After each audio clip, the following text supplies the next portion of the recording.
What is up, everybody? You are checking out the Uncensored Pro Wrestling Podcast. I'm your host, the Hot Commodity and C.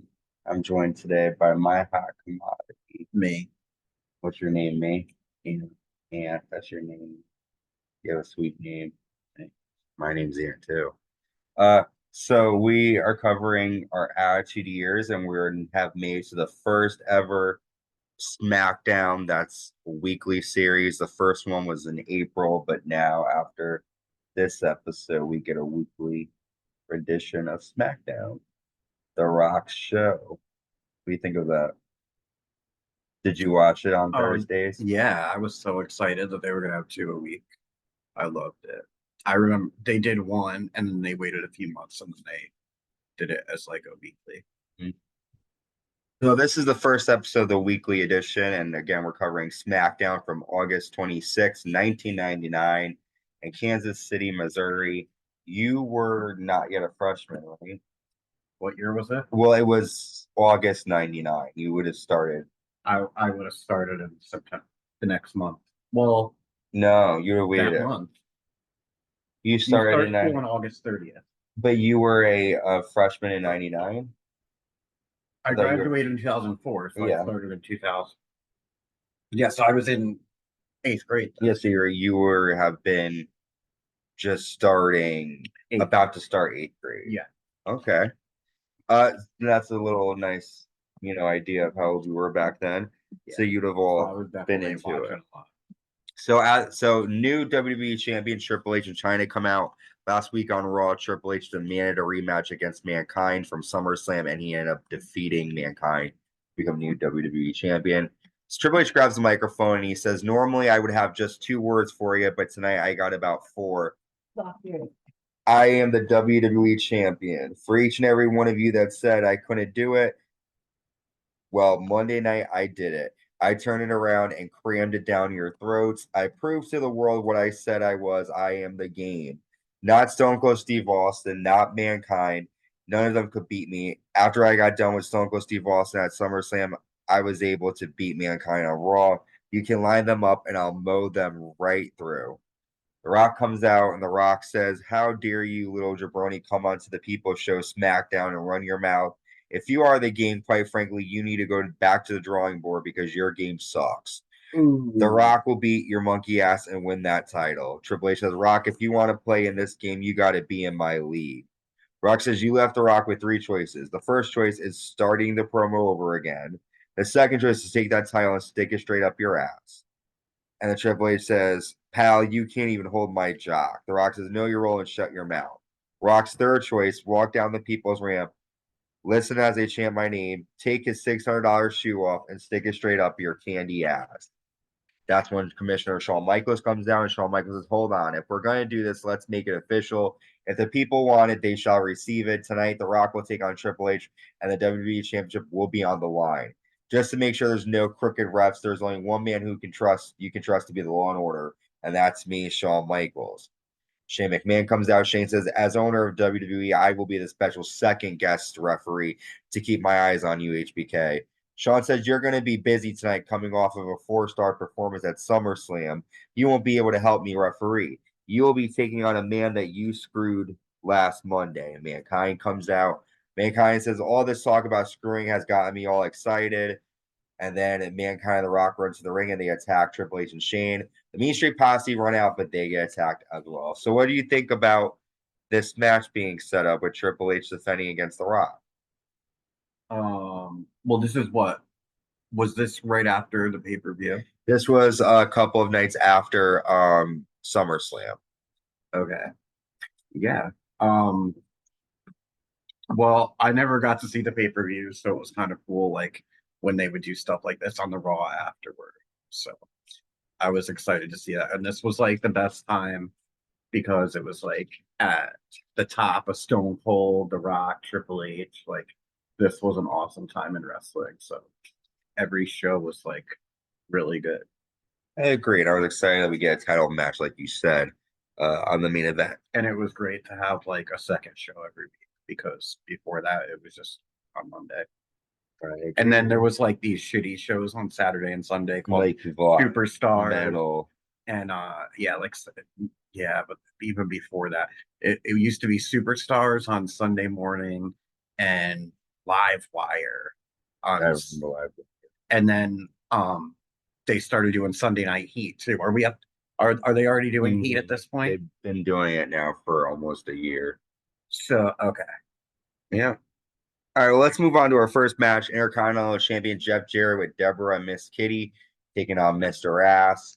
Chyna comes out during this match and grabs a guitar. She goes to hit Kitty, but she ducks, and Chyna nails Deborah with the guitar by accident. And with all of that confusion, Mr. Ass rolls up Jeff Jarrett, and Mr. Ass gets the win.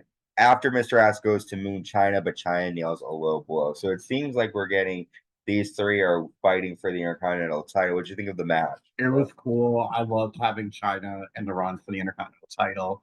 And it was like when Chyna would fight girls, it seemed unfair, and not because people like, oh, she was manly, because she was a beast like Rhea Ripley. It was like it was unfair because she could beat a lot of the guys. So what about poor Deborah getting hit with the guitar? What do you think is going to happen? screw Deborah. She'll be all right. Do you think she's going to be okay? Yeah, her and her puppies will be fine. Well, speaking of puppies, Al Snow's backstage and he begs Big Boss Man to give him back Pepper and not to hurt him because Big Boss Man stole Pepper from Al Snow on Raw. We get our next match, the tag titles on the line. Kane the X-Pac taking on the Acolytes versus the tag team champions, the Big Show and the Undertaker with Paul Bearer. This match is interesting because the Undertaker made Big Show fight alone. Undertaker sat at commentary. However, the Big Show was able to get the win after a choke slam to X-Pac. What do you think of the and then during the match, Undertaker slaps Big Show on the floor. What do you think of the Undertaker, treating Big Show like this? My least favorite time of the Undertaker, and Undertaker is on my top 5, and I love him, but it was all right. But I like seeing him wrestle, and he was just kind of being a dick at this point. So yeah, it's trying to mold the Big Show. And it just, I mean, I guess it made sense because they were both huge, and it was like, it was cool to see them together, but they just, I don't know. I don't really. I like Kane and X-Pac, but for some reason, I never really felt Undertaker and Big Show. I agree. It's kind of weird seeing them. Yeah. Next, we see the Big Boss Man come out to the ring. Big Boss Man says, Al, you're looking for me. Get out here because I have something of yours. Al Snow comes out. Bossman says, the dog is safe for now. If you want to see that mud again, you got to give me a title shot. I'm dead serious. If you don't show up, I will hurt that dog. Al says, I'll do whatever you want. Just give me my friend. So with that, we have the hardcore title on the line. Al Snow defending against the Big Boss Man with Pepper. And during the match, Bossman hits Al Snow from behind with a nightstick on the floor. And the Big Boss Man becomes our new hardcore champion. But Big Boss Man, the biggest moment is him leaving with Pepper. So Al Snow, his dog got kidnapped. It was all these people are doing like blackmailing each other for stuff like Triple H had JR's arm, he had the Pepper, like it was crazy back then. Now people just go to the general manager and cry and get their rematch. Back then you had to be creative. I just feel bad for Pepper because we all know what's going to happen. For those who don't know, I don't want to spoil anything, but poor Pepper. But not really. Well, I mean, I feel bad for what happens to him. Next, X-Pac leaves Kane in the garage saying he's tired of being a weak link. Ooh, so X-Pac is done. We have our next match, Road Dogg taking on Chris Jericho. Decent match here between the two. Chris Jericho lands a power bomb, and then he picks up Chris Jericho and power bombs. He picks up Road Dogg and power bombs Road Dogg through a table. Chris Jericho loses by disqualification. After Jericho applies the walls of Jericho on Road Dogg, a bunch of referees separate, but Jericho applies it again. So it looks like this is not done between Road Dogg and Chris Jericho. But what do you think of Jericho so far? He was cool. I liked him. Like I told you before, I didn't really know who he was at first, but he was a good heel at this point, and he was kind of an ass, but against your man Road Dogg too. I know. Shame. D-O-double-G. Howard Finkel runs out like the Ultimate Warrior again, like he did on Raw. He yells at Tony Chimmel, who's the announcer. Finkel pushes Tony, and then Tony attacks and beats the shit out of Howard Finkel and kicks Finkel to the floor. And then we're supposed to get our next match, Ken Shamrock versus Val Venus. But Shamrock bumps into Chris Jericho as he walks down the ramp. Finkel gets in Ken Shamrock's face. Shamrock grabs Finkel's finger, and Jericho hits Shamrock in the back and spits on him. Shamrock runs to the back looking for Jericho. So Ken Shamrock was the most dangerous man in the world, so that was pretty dumb on it. I know. I mean, and Shamrock looked pissed back there. So Rock was up. Jericho is not making friends. He's upset The Rock, Undertaker, Big Show. He's now, Road Dogg. Now Ken Shamrock. He's hitting on everybody right now, leaving. Yeah. Stephanie McMahon comes out next. Stephanie says, Andrew, will you please come out here? Tess walks out. Stephanie says, Monday night you asked me a question. I wanted it to be right. We're alone and I have an answer. Tess gets on his knee. Tess says, Steph, will you do me the honor and be my wife? Stephanie says, yes. After the proposal, the Mean Street Posse attacks Stephanie Tess. On her knee is weird. As Shane holds Stephanie, I'm not going to touch that. Mankind runs out and nails the Mean Street Posse with chair shots.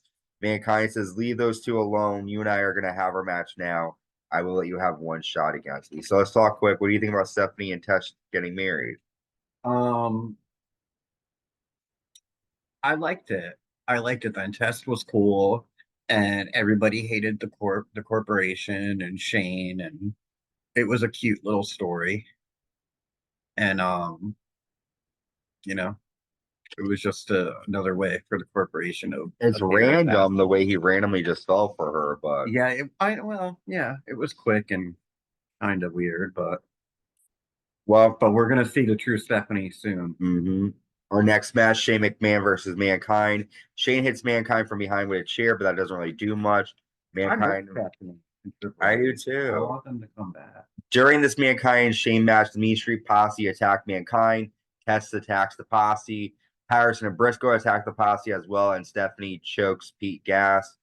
Chyna comes out during this match, and Triple H hits Mankind in the legs with a chair, and Shane McMahon pins Mankind to get the victory over Mankind. What'd you think? Well, I wanted Mankind to win. Shane was an asshole at this time.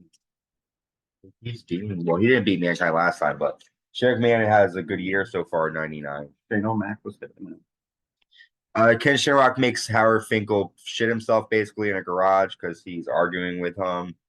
We get an interview with Stone Cold and Michael Cole, where Stone Cold says he will show Triple H firsthand what my leg condition is when I whoop his ass. Next, we have an evening gown match. The women's champion Ivory versus Tori. Tori gets the win after stripping Ivory of her clothes. After Tori attacks Ivory until Luna calms her down. What'd you think? I know you're not a fan of this stuff, but no, it was all right. I Luna's crazy. She used to scare me. So I can't see you things. I like seeing Luna, and I used to like to see Mae Young and they come out. What's her name? Moolah. Cool. They were out there fighting at 70 and 80 years old, like literally getting power bombed and Stone Cold stunners and stuff. It was crazy. These 70-year-old women. Crazy shit. We have our main event now, the WWE Championship on the line. The champion Triple H with Chyna taking on The Rock with Shawn Michaels as the guest referee. During the match, Chyna low blows The Rock, and then Shawn Michaels kicks her out. Shane comes out during the match, and The Rock punches Shane, nails a rock bottom to Triple H. Rock goes for the people elbow, but Shawn Michaels super kicks The Rock, turns on The Rock, and Triple H nails a pedigree, and Triple H retains the title. After the match, Shawn Michaels hugs Triple H. What is up with Shawn Michaels turning on The Rock here? Shawn Michaels is famous for this type of thing, turning on people and using his title as the commissioner. And like when Shawn Michaels first became the commissioner, the first time, remember, he got in a fight with Vince, and then later that night turned and joined the corporation. So people should have known that Shawn Michaels. I love Shawn Michaels. Even then, when he would do stuff like this, Shawn Michaels was my Shawn Michaels and Bret Hart were my favorite. He's like bipolar. He goes. Yeah, he's not bipolar. He's two-faced, and he does whatever's good for him. And Triple H and him were best friends, so I saw it coming even back then. I knew he was going to do that. So, well, I was surprised because I thought that Triple H. Well, I'm not surprised because Triple H usually has the upper hand, but I'm just surprised that this all ran smoothly for him, even though they were trying to make it hard for Triple H. Lost his daughter or something. I know you would think that comes later on. Well, that is it for our recap of SmackDown. We'll be covering our next episode of Raw, which I think is August 30th, 1999. That'll be dropping soon. We have a lot of action coming your way. Unforgiven is in September, so we'll be covering that. Until next time, stay safe and stay uncensored.